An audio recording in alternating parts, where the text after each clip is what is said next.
जी hello दोस्तों, मैं हूं कमर चीमा। उम्मीद है आप लोग ठीक होंगे। दोस्तों, आपको पता है कि थोड़े दिन पहले G7 का एक इजलास हुआ जिसमें दुनिया के 7 मुल्क थे, जो मेजर 7 थे। लेकिन सारी दुनिया वहाँ पे, लोगों की अटेंशन वहाँ पे थी, लोगों का ध्यान वहाँ पे था।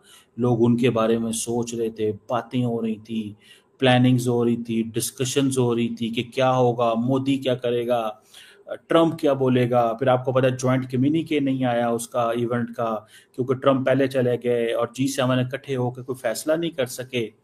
तो एक सिचुएशन थी, पता चल रहा था कि भाई एक बहुत बड़ा इवेंट हो रहा है और पूरी दुनिया की डायरेक्शन वहां पे थी। गजा के बारे में क्या बात होगी, ईरान के बारे में वहां क्या बात होगी, मतलब एक पूरा सिचुएशन थी। ट्रम्प जल्दी निकल गए तो एमरल मैक्रोन ने कहा वो सीज फायर की कोशिशें करने गए हैं, so on and so fourth. ये हमारे इधर इस्तांबुल के अंदर ओआईसी के लीडर्स मिल रहे हैं, दुनिया में किसी को पता ही नहीं है, कोई ये बात ही नहीं कर रहा।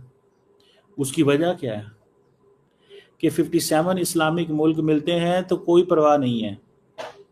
If these 57 Islamic nations meet, nobody cares. Nobody cares. किसी को कोई परवाह नहीं है इन 57 इस्लामिक ममालिक की। बट हाँ, अगर यही लोग जो हैं G7 में हों, तो वो हमारे पंजाबी में कहते हैं थथली मच जाती है, रौले पे आ जाते हैं। क्या क्या नहीं होता भाई। मुझे तो ये बड़ा एक वो जिसे कहते हैं ना, एक अचंभे की बात नजर आती है कि ये एक सिचुएशन है।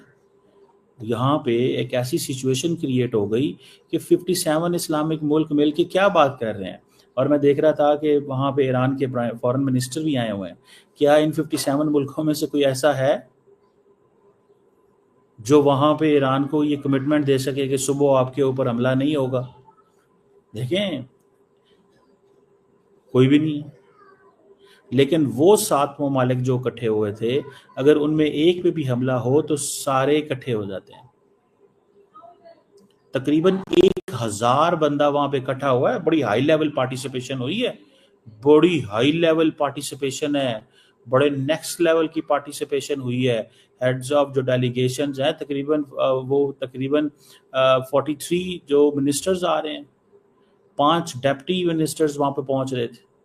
सो ये आप अंदाजा लगाएं, ओआईसी जो है इतना बड़ा फोरम है कि इसके अंदर 30 international organisations, UN, Arab league, gulf cooperation council, organisation of black sea economic cooperation, D8, फलाना डमकाना, इन सबको इनवाइट किया गया था। और एक एक्स्ट्रा ऑर्डिनरी मिनिस्ट्रियल कॉन्फ्रेंस अरब लीग की, वो भी तुर्की में हो रही है, जिसमें बहुत मीडिया के लोग होंगे, सारा कुछ होगा। लेकिन सवाल ये पैदा होता है कि ये इतने लोग जब बोलेंगे, 57 मुल्क बोलेंगे, अच्छा भला पैसा है, अच्छे भले रिसोर्सेज है, क्या बात करेंगे ये? क्या बात होगी? क्या बात होगी वहां पे? और क्या हुआ है वहां पे?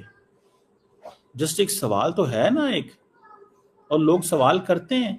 और ख़ास तौर पे क्योंकि वहाँ पे सबसे बड़ा जो ख़िताब है वो तो उनका था, इसराइल कह रहा हूँ, ईरान, तुर्की के जो प्रेसिडेंट है उनका ख़िताब है ना सबसे बड़ा।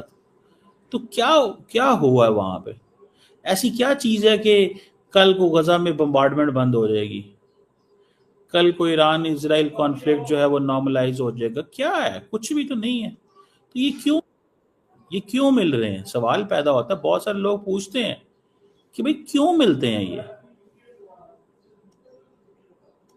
क्यों मिलते हैं ये जब कर कुछ नहीं सकते? वो एक, हम तो एक टर्म बोलते हैं ना, टूथलेस टाइगर हैं, पेपर टाइगर हैं।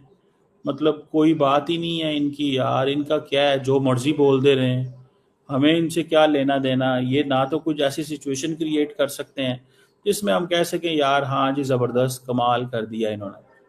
लेकिन जब ऐसा कुछ कर ही नहीं सकते तो क्यों मिलते हैं ये? मैं बस जस्ट एक सवाल है। बहुत सारे लोगों को पता है, अच्छा सबको पता है कि ये जो ऑर्गेनाइजेशन ओआईसी है किसी काम की नहीं है। ट्रस्ट मी, मैं आपको बात बताऊं, मैंने बहुत सारे लोगों को जानना है, इसमें समझने की कोशिश की। मैंने कहा यार ये ओआईसी क्या करती है? ओआईसी क्या करती है, मतलब इसमें से क्या निकलता है।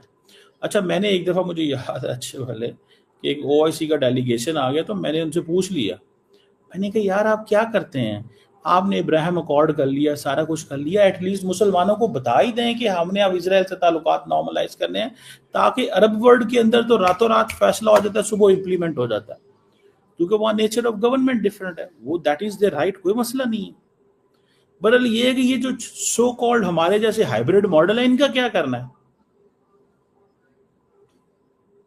यहां पे तो ऐसे फैसले नहीं होते, यहां पे तो थोड़ा सा आपको दाएं बाएं से पूछना पड़ता है, दाएं बाएं से आपको पूछना पड़ता है ना, क्या करें क्या ना करें, किस डायरेक्शन में चलें। समझ रहे हैं आप बात को। सो मुझे ये चीज नजर आती है, that is what I see, that is what I find, that is what I realise. ठीक है जी। और अभी ओआईसी की ये इन्होंने सब ने डिस्कशंस करनी है, एक भी ऐसी कोई कंक्रीट चीज नहीं होगी जिसके ऊपर मैं आप और हम सारे जो है ना वो कह सकें यार इन्होंने कवर कर दिया। इसीलिए तो किसी को पता नहीं है।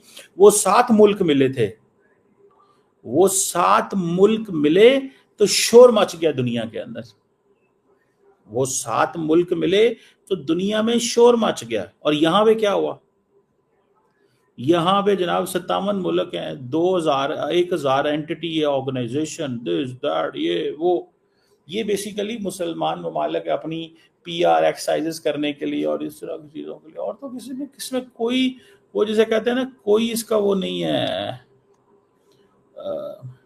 पर्पस नहीं है, ना इसकी कोई सिग्निफिकेंस है, ना ये कोई अलामिया जारी कर सकते हैं। आपको पता है ये कोई अलामिया नहीं जारी कर सकते, ये कुछ भी जारी नहीं कर सकते। और ये आराम से बस आएंगे, बैठेंगे और बैठ के गप मार के चले जाएंगे और कहेंगे जी हमने बहुत बहुत काम किया है। ठीक है ना जी, हमने बहुत काम किया है, हमारी बड़ी एफर्ट है। हमने ओआईसी में ये कह दिया, कश्मीर का जहाँ पाकिस्तान इंडिया ने कश्मीर का स्टेटस चेंज कर दिया, ओआईसी ने हमें मुंह ही नहीं लगाया था उस वक्त। तारीख सामने, अब क्या करें, मैं इसको क्या जुटलाऊं। पूछा तक नहीं, पूछा तक नहीं था उन्होंने।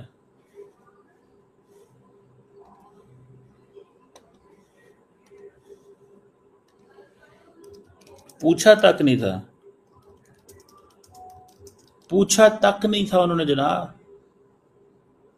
सो इस चीज को आप जो है ना वो इस चीज को अंडरस्टैंड करें कि ये जितने भी मिल रहे हैं इनका कोई वैल्यू नहीं है। वो थोड़े भी मिलते हैं तो उसकी वैल्यू होती है, वो थोड़े भी मिले तो उसकी वैल्यू है। और जिसे वो कहते हैं ना, वो प्रेसिडेंट ट्रम्प जो है वो कल्ले ही काफ़ी है, उसको ज़रूरत ही कोई नहीं किसी की, उसको किसी की ज़रूरत ही कोई नहीं है। मोदी साहब इंडिया के जाते हैं, वो उनकी अपनी एक से है वहाँ पे, उनका अपना एक वो जिसे कहते हैं ना सिलसिला है, लोगों को पता होता है सही है गलत है, लोग उनको मानते हैं कि यार ये बंदे जो है ना इनकी एटलीस्ट मार्केट वैल्यू है, इन लोगों की मार्केट वैल्यू है। और ये सारी बात है, उस मार्केट वैल्यू पे जाते हैं। लेकिन ये 57 मुल्क क्या करते हैं, मैं तो कोई वो जिसे कहते हैं ना, हम तो समझने से कासर हैं, पूछ भी नहीं सकते। उधारी बात है, उनको बुरा लगता है कि ये पूछते क्यों हैं। ठीक है, उनको इस चीज़ की समझ नहीं आती कि हकीकत क्या है, तो वो कहते हैं छोड़ो बस, जो चल रहा है चलने दो, जो है हो रहा है वो होने दो, जो है वो उसी को एक्सेप्ट कर लो। सो सिर्फ इतना मुसलमानों को पैगाम है, दोस्तों को हमारे को, कि जो G7 है ये जो मर्जी करे और ना करे, कोई ने पूछ नहीं सकता। ये 57 मुल्क जो भी करना चाहिए इनको दाएं बाएं से पूछना पड़ता है, इनकी इतनी सी ऑटोनॉमी है।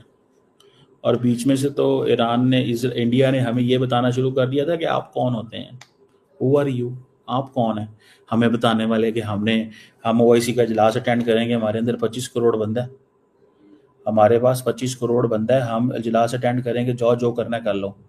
पाकिस्तान की वो जैसा कहते हैं ना, रौले मच गए थे यहाँ पे कि ये इंडिया को कैसे रोकना है। तो ये चीज़ें जो है ना दे matter a lot. Let's see ये कुछ कर सकते हैं कि नहीं कर सकते।